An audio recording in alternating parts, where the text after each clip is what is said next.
I got really into apologetics because I really wanted to know that initially that I'd picked the right one.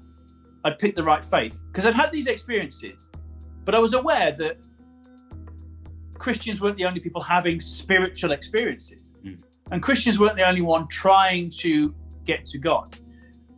And so obviously that brings up questions, and that brings up doubts and worries. And I probably went through a universalist stage at one point, as I think lots of people do, because you think, actually, I can't cope with the idea that I just can't cope with all these strands of truth and evidence and all of that.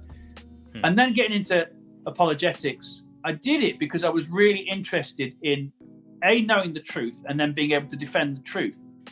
And for a long time, it was just, for me, it protected my faith and strengthened my faith. But now I do use it alongside the comedy, alongside the preaching, as a means of bringing people to Christ. But I also love the whole John Wimber idea of everybody gets to play.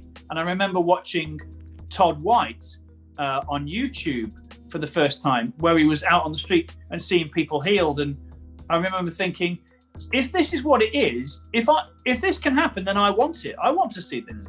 I want to do this. I want the full range. And then when you read the book of Acts and you think, actually, they're doing the full range. They're demolishing arguments. They're going into these places and they're debating. But they're also seeing people raised and healed. And I want that as well. Because otherwise, what's the point?